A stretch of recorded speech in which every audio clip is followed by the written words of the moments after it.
Hey, what's going on, guys? CrazyRocky here, and as you can tell from the title, we're finally going to talk about everything today. Gonna get everything off my chest. I know it's been a long time since Vidme has shut down, but back when it initially shut down, a lot of people were asking me questions like, about the free Kentantino thing. Why did I change my stance? Or why did I get unverified near the end? Or, just different things about what happened on Vidme. Nobody's asked about it in quite a long period of time, but I didn't want to make a video too close to when it had shut down because I didn't feel comfortable about talking about everything openly and honestly and just completely letting it all hang out there. So I'm going to go from the beginning and to the end, and hopefully I'll hit on every topic that needs to be addressed. If anybody has any more questions, they can leave those questions in the comments, and then I can maybe make a part 2 if it's necessary, or I'll just respond to them in the comments if there aren't very many questions. Yeah, basically this is just my whole Vidme journey, the whole situation that occurred on Vidme from beginning to end. I don't know how long this video is going to be, but if you are interested, then go ahead and just stick around. I have some notes here on my phone. I'm just going to kind of read, and I'm not reading from my phone, but I have like little bullet points. Well, I can't even show there, but I have little bullet points that I'm going to basically be going off of, and then I'll expand on those bullet points. Let's just jump into it. In the beginning, the very beginning, I cheated. Not a lot of people know this unless I informed you or unless you noticed it because you were there when I first started posting videos on Vidme, but I don't remember exactly when this was, but it was my first, 4 or 5 videos, maybe first 1 to 3 videos even, maybe, it wasn't too many videos, but I created fake accounts to upvote my videos, because I wanted to take the easy way around, and that's just a fact. And so then I got a message from Duffy from the Vidme team, and he was like, yo, we've noticed some sketchy activity. I was like, okay, yeah, I get you. It will cease. It will not happen again. And then it didn't happen from then on out. A lot of people were going to call me a hypocrite for that, and I somewhat agree, but we'll get into that a little bit more later because of what I'm known for from Vidme, but let's go ahead and move on. So after that whole cheating situation happened, I just continued posting videos, and I got a good amount of upvotes, and I got a good amount of comments and whatnot, but the main boom, or the first boom, came from Thulian Perspective. Thulian Perspective is this conservative right-wing, and I don't even know if he's considered right-wing, but he's this activist that is outspoken a lot, and he said that he felt he was being censored by Vidme.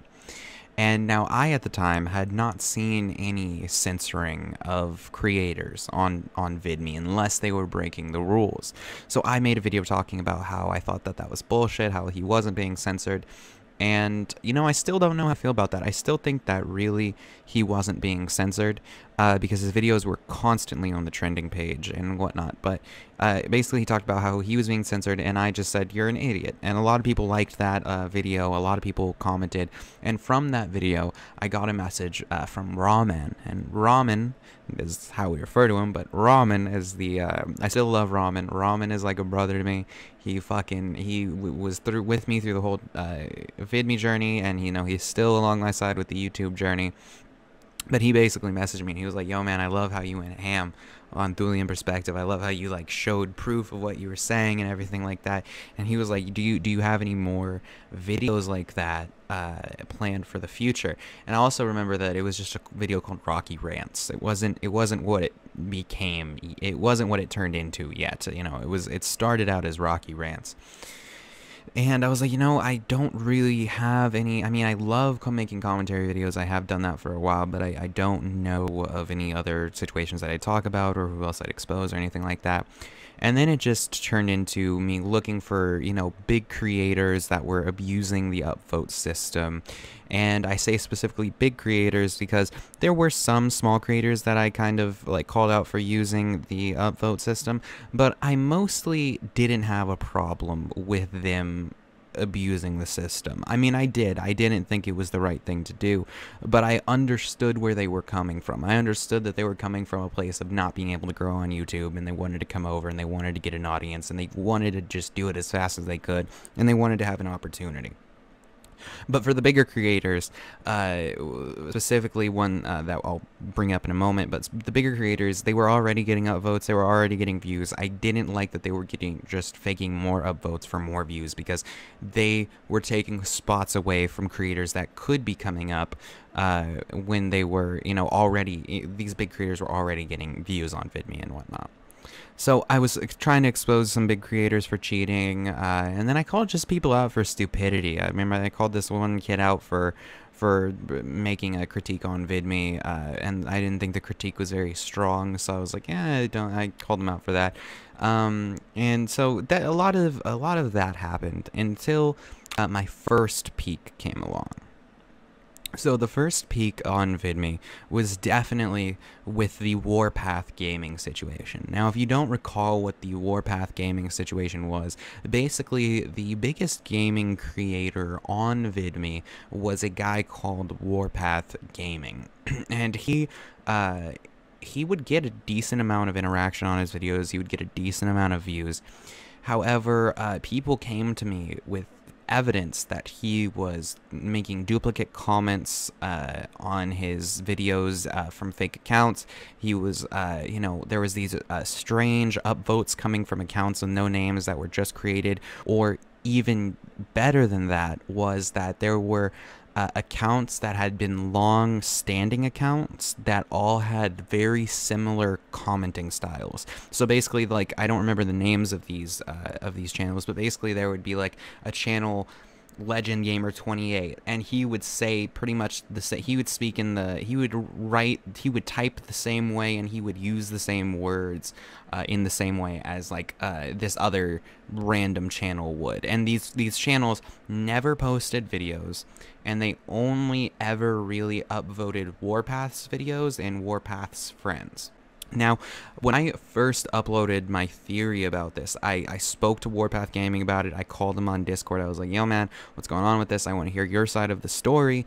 And he gave me his side of the story. I ended up uploading the video, and a lot of people were like, yo, man, this is bullshit. Just because you have a couple of pieces here and there, it doesn't mean he's actually abusing the upvote system, and it doesn't mean that he's abusing it to upvote himself and his friends and whatnot. And so then 2 days later, I think, it came out that Warpath was indeed abusing the upvote system. And I think, I don't recall how we got that 100% proof. I believe it was because Warpath had admitted to somebody that he got a message from the Vidme team about upvote or upvote botting. So I don't remember the exact evidence that we got on him, but basically we had the evidence to where we knew Warpath was upvoting himself and his friends with fake accounts. And so I went and I made the second video, and everybody was like, oh wow, you were right, we're sorry, all this other shit, sorry for calling you an asshole before. And then that was the first peak of my channel. Like that, I hit kind of like this. Those Warpath videos got tons of views. Every creator from Vidme was posting on it.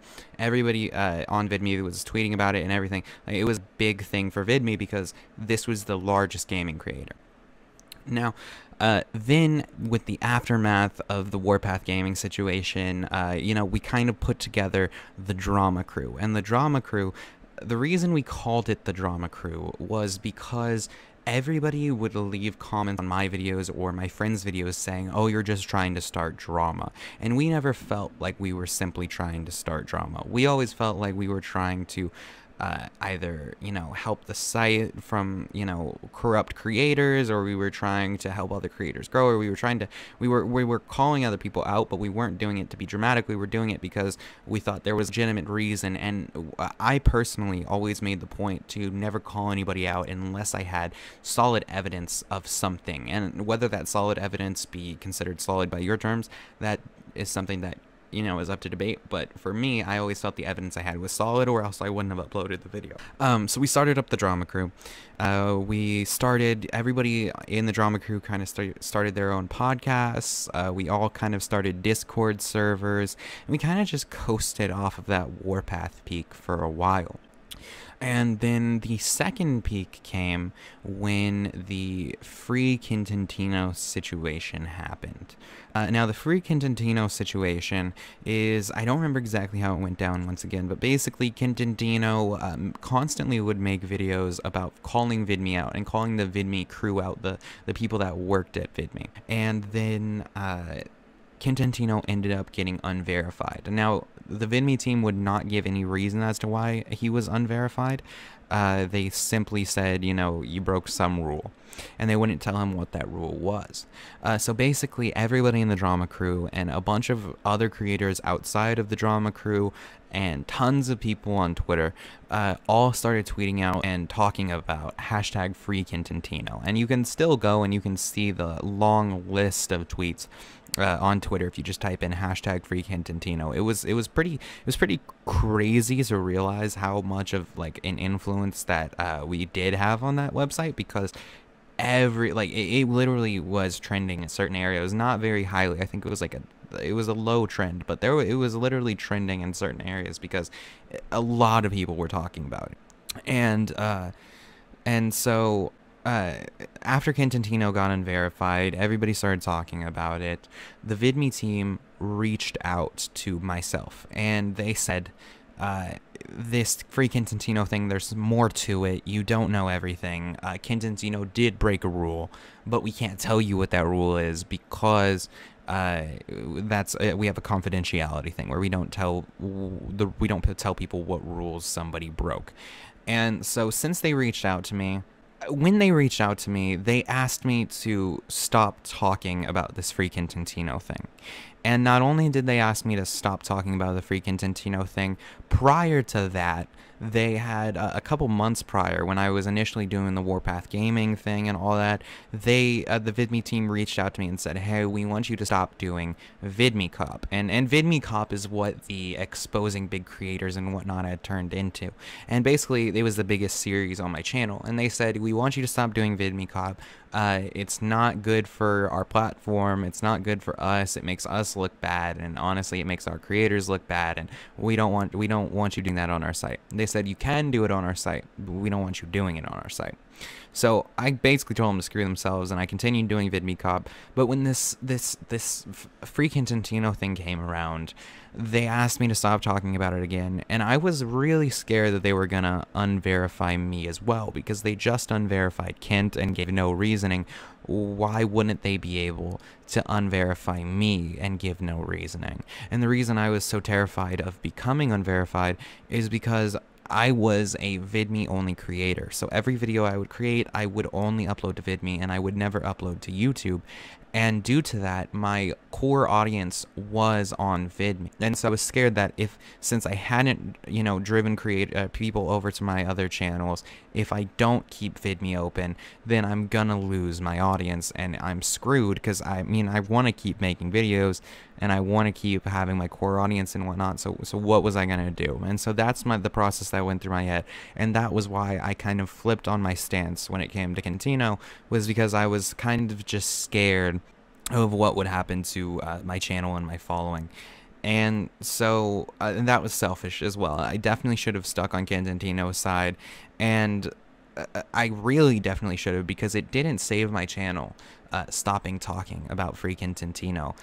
Actually, I do fully believe that that the Vidme team were faking a large amount of people's numbers or boosting them somehow, because I went from getting 1,000 views a video to literally 100 views a video within a couple day period. It was to the point where it looked like, oh, somebody was boosting your numbers initially and then they just stopped, because it would have just, it's so strange to have 1,000 to thousands of views per video, and then all of a sudden you just drop down to 100 views a video. Now, there were some videos that I had done prior that didn't hit 1,000, but they always got into the 600, somewhere around there, and then all of a sudden, out of nowhere, it just drops to that low of a number. That is strange. Now, I don't have any proof that this is exactly what happened, but I have a strong feeling that Vidme really wanted to sell their site, and in order to do that, they needed to make it look like they had large homegrown creators that would be worth something. So after the free Kentantino thing happened, my views drop off, you know, most people left. Most of the core audience that was on Vidme left Vidme entirely because they saw Vidme as becoming another version of what YouTube has become, and nobody really wanted that. I mean, the reason everybody was over at Vidme was because everybody thought that the YouTube creator, or the YouTube fucking gods, were censoring everybody, and that, you know, you couldn't say what you wanted or be what you wanted or do what you wanted, and people wanted a platform where you could do or say or be whatever you want. And so the core audience that I did have mostly left Vidme because they didn't want to be on a site that was similar to YouTube, and so basically and then also, like I said, I'm pretty positive they stopped boosting my numbers. So then I saw a large drop, and also I know a good amount of other large creators that didn't have the same core audience as me. They also dropped. I again have a feeling this was because they were trying to boost people's numbers, but I don't have any proof for that. So, then, after the whole free Kentantino situation happened, Vidme unverified me a little bit later, which I got together in a Discord with myself and several other large creators, and everybody kind of agreed that they were de-verifying me or unverifying me because they were going to either be trying to sell as hard as they can, or they would be closing down soon. And this is kind of just a last-ditch effort to try to sell. And the reason I say that is because the whole time I was on their site, I was like cancer to the Vidme team. They did not want to team pick any of my videos. They did not want me trending. They used any excuse to get me kicked off the trending page. I remember one time there was a swastika in my thumbnail, and it was like 12th trending. It wasn't even on the front page, and somebody messaged me from the Vidme team and said, "Hey, you can't have this on your thumbnail. That's hate speech." And I was like, "The fuck?" And then I went through the trending page, and like 4 of the top 12 trending videos had fucking swastikas in their goddamn thumbnail, because it was just a lot of people moved over there because they were memers, they were jokers, they didn't want to have to deal with this whole idea of hate speech and whatnot. And the Vidme team did not like that. They ultimately wanted a family-friendly site, because that's the only thing that's truly advertisable. You need to find a non-advertisement market when it comes to the free speech aspect to everything. And then, so after I got unverified, me and my friends ended up being right. Whether I got de-verified because of them trying to sell or them closing down, they did indeed close down probably a week or 2 after they unverified me. And it was honestly a big surprise to everybody. I mean, it wasn't a massive surprise, because we all knew that Vidme was struggling financially, which we didn't understand because they constantly were getting more money, but they were running out of it insanely fast. They had so many people invest in them. I really don't understand how the fuck they blew all of that shit so fucking fast. I really think that the reason that Vidme went down was not because of the creators on their website, but because the people that worked for the Vidme team, and not all of the people, but a good number of the people that worked on the Vidme team were very self-centered, didn't know how to run a business, didn't know how to run a startup, didn't know how to market things in a way that can make it profitable. And they really could have used some of their own creators on the site and grown them, and then that would have been probably their best way to have gone about it. Because the reason that YouTube is so big is not because it's a video sharing platform. It's because of the creators that are on there and the people that make content on there that are interesting. There's a lot of other stuff, such as we had a good amount of evidence that the Vidme team was using fake accounts to leave nasty comments on certain people's channels, and then they would also upvote other certain people's channels that were more family friendly. The Vidme team, like I said, reached out to me twice telling me not to talk about certain things. I've heard that there were other people that were reached out to that were also asked not to speak about certain things. I mean, ultimately, the Vidme team, a lot of them were just assholes, to be perfectly honest. And so, and they just didn't know what they were doing. And I'm not saying all this because I have any hatred for them. I absolutely don't. I hope they're doing okay. But their actions on that site were pretty awful. So there you go. There you have it. That's from the beginning to the end. I don't know if I missed anything. I know I mostly just hit the big points. There was a lot of little things that happened on the site that you know, happened in between, but I think the main points were those. So yeah, that's all I had to talk about today. Just wanted to talk about what happened on Vidme, kind of my side of fucking everything that's happened, or that did happen, and just wanted to let you guys know my side of everything, basically. And the main thing that I wanted to talk about, and the reason was the Kentantino thing. That was the main, because a lot of people asked me, you know, why did you flip on your stance there? And I really think that that is just important for me to let everybody know what exactly happened and whatnot. And also, like, the Vidme thing, it's kind of had me depressed for a good bit, because I really regret doing Vidme only and not growing my audience through Vidme, because a lot of other people did successfully grow a positive and a good audience through Vidme and led those people over to their YouTube. And that would have probably been the best idea for me, but I mean, I was, what, 16 turning 17, or just turned 17, something like that, and I was stupid. I still am stupid. I'm a stupid 18-year-old now, but yeah, guys, thank you for watching this this kind of rant mumble thing. If you were interested, or if you do have any questions, don't hesitate to leave them in the comments below. I will answer any questions in the comments. I might make another video if it's necessary, but I don't think it will be. So thank you all for watching, and I'll see you all in the next video, whenever that may be.